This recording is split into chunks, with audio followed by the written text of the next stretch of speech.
मैं पुराना फोटोग्राफर हूं, पर अभी जो फोटोग्राफी है वो 20 साल पुराने वाली बिल्कुल भी नहीं है। सोशल मीडिया पे हर सेकंड लाखों पिक्चर अपलोड हो रहे हैं और शेयर किए जा रहे हैं।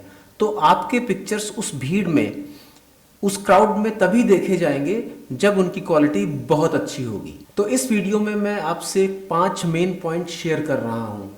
ये 5 मेन पॉइंट्स ऐसा नहीं है कि आपको प्रोफेशनल फोटोग्राफर बना देंगे, पर अगर आप इन पॉइंट्स का ध्यान रखेंगे तो आपके काम में इंप्रूवमेंट जरूर होगी। मेरा पहला पॉइंट है, पुराना सस्ता फुल फ्रेम कैमरा खरीदें। मेरी सजेशन है कि जब भी आप कैमरा खरीदने की सोच रहे हैं, एक पुराना फुल फ्रेम कैमरा खरीदें बजाय किसी crop sensor entry level camera के। आजकल कैमरा कंपनियां हर साल पुराने अपने जो मॉडल्स हैं उनके नए नए अपग्रेड लेके आ रही हैं। इसका मतलब ये है कि यूज्ड कैमरा मार्केट में बहुत सारे ऑप्शंस अवेलेबल हैं, और अगर आप 2-1 साल किसी भी यूज्ड कैमरा को इस्तेमाल कर लेंगे तो उसके बाद आप ये समझ भी जाएंगे 2-1 साल के बाद कि किस कैमरा सिस्टम में आपको इन्वेस्ट करना है। ध्यान रखें कि ऐसा नहीं होता है कि आपने सिर्फ एक कैमरा और एक लेंस खरीद लिया तो उससे आपका काम हो गया। आपको ये भी देखना है कि जिस पर्टिकुलर स्टाइल में आप शूट करने जा रहे हैं या फ्यूचर में करेंगे, तो आपको उसके लेंसेज भी मिलेंगे या नहीं मिलेंगे, उसके बाकी जो एक्सेसरीज हैं वो मिलेंगी या नहीं मिलेंगी, या वो किस प्राइस रेंज में होंगी, या जो लाइटिंग सिस्टम आप यूज़ करेंगे वो किस तरीके का होगा। तो कैमरा एक सिर्फ बॉडी से नहीं होता है, वो पूरा एक सिस्टम होता है जिसके चारों तरफ फोटोग्राफी घूमती है। तो एक तरीके से ये 2 साल या 1 साल आपके लिए बफर की तरह काम करेंगे। तो शुरू में बहुत ज़्यादा पैसे इन्वेस्ट करने की बजाय शुरू में पुराना कैमरा खरीदें और 2 साल के बाद देखें कि आपको कहाँ जाना है। मेरा दूसरा पॉइंट है, अपना कैमरा हर जगह लेके जाएं। जैसे म्यूजिक सीखने के लिए घंटों रियाज करना पड़ता है, या किसी स्पोर्ट्स में चैंपियन बनने के लिए सालों प्रैक्टिस करनी पड़ती है, वैसे ही फोटोग्राफी अच्छी करने के लिए भी आपको उसमें समय देना पड़ेगा। आपका कैमरा हर जगह साथ होना चाहिए। आपको जहां भी कोई इंटरेस्टिंग कंपोजिशन मिलती है या कोई सब्जेक्ट मिलता है, आप शुरू हो जाइए। चाहे वो पीपल है, चाहे वो टेक्सचर्स हैं, चाहे वो लाइट एंड शेड है, गली मोहल्ले फेस्टिवल, जो भी मिल रहा है हर तरह की चीज़ें शूट करिए।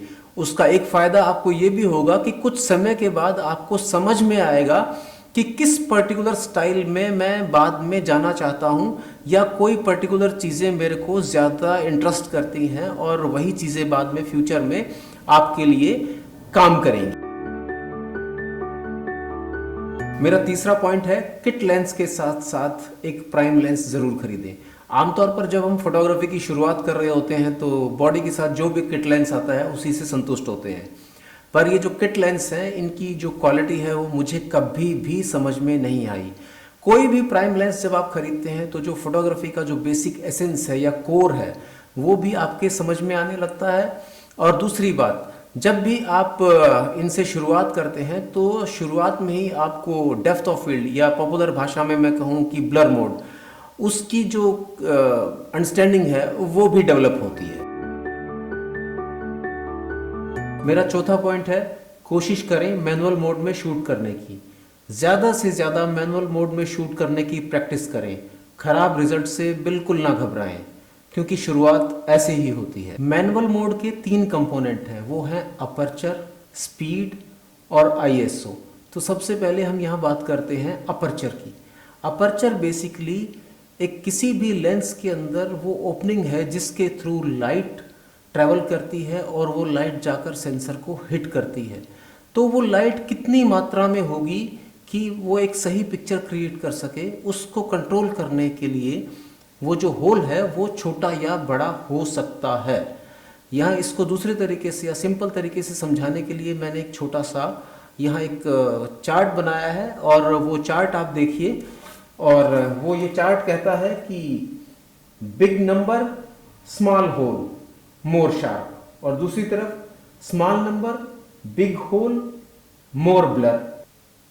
शुरुआत में थोड़ा और समझने के लिए बताता हूं कि डे टाइम में अगर आप शूट कर रहे हैं तो अपर्चर रखें 8 या 11, और उसी के हिसाब से अपनी स्पीड को एडजस्ट करें एक्सपोजर मीटर देख के। और अगर इवनिंग में शूट कर रहे हैं तो आप अपर्चर रख सकते हैं 2.8 या 4 और उसके हिसाब से स्पीड को एडजस्ट करने की कोशिश करें। एक्सपोजर को समझने के लिए मैं अलग से एक पूरा वीडियो आप लोगों से जल्दी ही शेयर करूंगा, लेकिन अभी हम बात करते हैं स्पीड की। स्पीड को समझने के लिए अब ये ज़रूरी है कि एक तो हमारे लेंस के थ्रू लाइट जा रही है, वो एक चीज़ है। जब लेंस के थ्रू लाइट जाती है तो वो कितने समय तक सेंसर को हिट करेगी, ये डिसाइड करता है हमारा शटर। शटर मतलब कि शटर स्पीड। तो शटर स्पीड सीधे सीधे अगर हम बात करें तो 1/60 या 1/125, 1/250, 1/500 उसकी तरह डिनोट होती है। और ये आपके कैमरे में लिखा होता है 60, 125, 500, 1000, 2000, 4000, 8000 तक आमतौर पर। तो ये बेसिकली स्पीड है। अब स्पीड में क्या होता है कि अगर आप कोई एक्शन फ्रीज करना चाहते हैं तो निश्चित तौर पे आपको स्पीड बढ़ानी पड़ेगी। स्पीड बढ़ानी पड़ेगी मतलब आप 500, 1000, 2000 अगर इस तरफ जाते हैं तो वो एक्शन फ्रीज होने की ज़्यादा अच्छे चांसेस हैं। लेकिन अब इसका एक दूसरा फॉल भी है। फॉल ये है कि जैसे ही आप स्पीड 1000, 2000 करेंगे तो कहने का मतलब ये है कि लाइट कैमरे के सेंसर पर कम जाएगी। अब कम जाएगी लाइट तो उसको कंपनसेट करने के लिए आपको अपने अपर्चर को ज़्यादा खोलना होगा। ठीक है, अब आपने अपर्चर ज़्यादा खोल लिया, मान लीजिए कि आपने उसको मैक्सिमम 4 या 2.8 तक खोल लिया, लेकिन उसके बाद भी आपको लग रहा है कि यार अभी भी डार्क आ रहा है, तो फिर क्या करेंगे? अब उस केस के अंदर फिर कहानी शुरू होती है आईएसओ की। आईएसओ बेसिकली आपके सेंसर की सेंसिटिविटी को बढ़ा देता है। मतलब अगर मैं अपने नॉर्मल आईएसओ जिसको हम 100 जनरली कहते हैं, 100 से ऊपर 200 या 400 या 800 पे ले जाऊंगा तो सेम अपर्चर और स्पीड के रेशो में वो आपकी पिक्चर ज़्यादा ब्राइट होगी। तो एक तो जब हम एक्शन फ्रीज करते हैं वहाँ भी आईएसओ का यूज़ कर सकते हैं, और दूसरी तरफ आईएसओ का ज़्यादा यूज़ होता है जब हम लो लाइट में फ़ोटोग्राफी करते हैं या इवनिंग में फ़ोटोग्राफी करते हैं या वेडिंग्स में फ़ोटोग्राफी करते हैं या कोई भी लो लाइट सिचुएशन जहाँ पर आपको अपना आईएसओ बढ़ा के उस पिक्चर को एक बेसिक एक्सपोजर लेवल तक लाने का फ़ायदा आईएसओ के थ्रू मिलता है। इसमें बस एक ही डाउनफॉल है और वो ये है कि जैसे जैसे हम आईएसओ बढ़ाते हैं पिक्चर थोड़ा ग्रेनी होनी शुरू हो जाती है, उसमें थोड़े से दाने आने लग जाते हैं। पर आमतौर पर अभी जितने क्लीन सेंसर आ गए हैं, हमारे जो आईएसओ का जिसको बोलते हैं कि जो परफॉर्मेंस है वो अभी जो डिजिटल कैमराज हैं या मिररलेस कैमराज हैं उनकी बहुत अच्छी है। मेरा 5वां पॉइंट है, अपने चारों तरफ ऑब्जर्व करने की आदत डालें। कैमरा उठा के सिर्फ क्लिक कर देने भर से पिक्चर नहीं बनती है। ये आपको ज़रूर से ध्यान रखना है कि अपने आसपास होने वाली जितनी भी मूवमेंट्स हैं, चीज़ें हैं, एक्टिविटी हैं, उन सब का ध्यान रखें।